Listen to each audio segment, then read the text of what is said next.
Welcome to this explainer on why our brains are hardwired to believe lies even when faced with facts. Look, let's be brutally honest right out of the gate here. We've all done it. We've all been dragged into some exhausting, entirely pointless internet argument, just hurling perfectly good, solid facts at someone, only to watch them completely ignore reality. It's maddening, right? Well, today we're basically doing an autopsy on the deeply broken architecture of the human mind.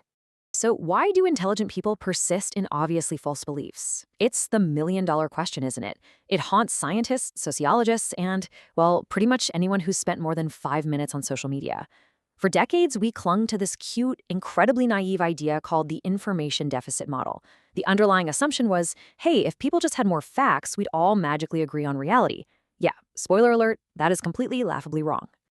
To show you just how wrong, we gotta jump back to 1951 at Swarthmore College. Enter psychologist Solomon Asch.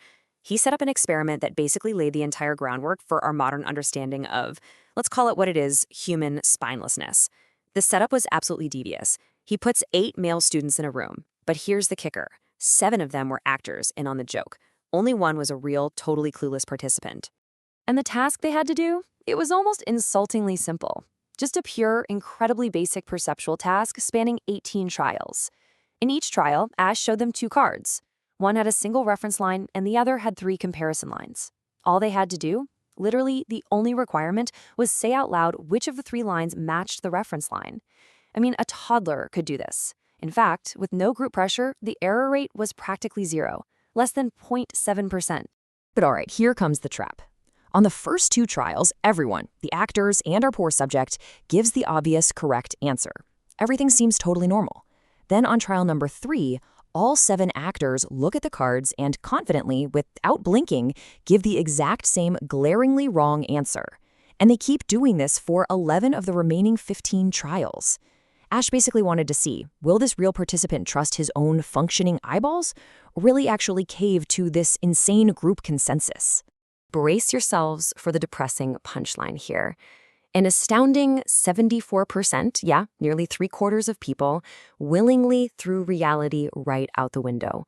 They looked at a basic line, knew the right answer, but gave the wrong one simply because a bunch of absolute strangers did it first. In the interviews afterward, they admitted they felt this massive wave of uncertainty and were, just going along with it so they wouldn't look foolish. You can practically hear the absolute exasperation in Asch's own words. He said that intelligent, well-meaning young people are willing to call white black is a matter of concern. Yes, Saloon, it's a bit of a concern. This experiment proved beyond a shadow of a doubt that social pressure, normative influence, the sheer primal terror of being rejected by the group, it literally makes us override empirical reality. We would honestly rather be comfortably wrong with the crowd than uncomfortably right all by ourselves. Okay, so why? Why on earth do we perform these intense Olympic-level mental gymnastics just to avoid facing the facts? To understand this willful blindness, we really have to look at the panic-inducing state of a human mind that's suddenly caught in a contradiction. Enter Leon Festinger in 1957. He coined the term cognitive dissonance. And listen, at its core, this isn't just some quirky little intellectual hiccup.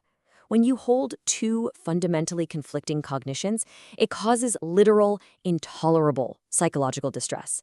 It is an aversive state. It feels bad. It's real mental stress.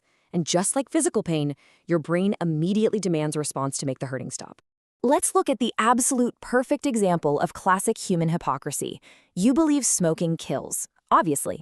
But your action? You're lighting a cigarette. The tension between the thought, I am a rational person who wants to stay alive, and the action, I am currently inhaling toxic smoke, is completely unbearable. So to protect its precious self-image, the mind becomes almost pathologically creative. So how do we cope with that pain? Well, option 1, change the behavior and just quit. But come on, we rarely actually do the hard thing, so we default to these pathetic coping mechanisms. Option 2, change the belief entirely. Option 3, invent some ridiculous rationalization like, hey, stress kills too, so I'm actually relaxing. Or option 4, trivialization. Whatever, everybody dies of something. We literally deny that hard evidence exists just to lower our own internal mental stress. Which brings us to a deeply, deeply cynical revelation. You might be sitting there right now thinking, Well, okay, surely education fixes this, right? If someone is highly numerate, if they're good at math and science, they aren't going to fall for these cognitive glitches. They'll just look at the facts. Well, let me ask you, do you honestly think adding more facts to an argument actually helps? Yeah, it's time to tear down that extremely naive assumption. Researcher Dan Kahan pitted the science comprehension thesis, which is this rosy idea that smart people use facts objectively, against what he called the Identity-Protective Cognition thesis. And the second thesis, it treats cultural conflict like a literal virus that actively disables our ability to make sense of science. Welcome to the world of motivated reasoning. We love to assume that humans use reason like an impartial judge, right? Weighing the evidence fairly? Nope, we use it like a lawyer. The verdict is already decided by our cultural group, and our brain's only job is to defend that verdict as a sort of psychic self-defense mechanism. We aren't using our intelligence to find the truth. We are using it to protect our standing within our ideological tribes. Let's look at a real-world experiment Kahan ran. He gave subjects a really difficult math problem, but he disguised it as a study about a completely neutral skin rash treatment.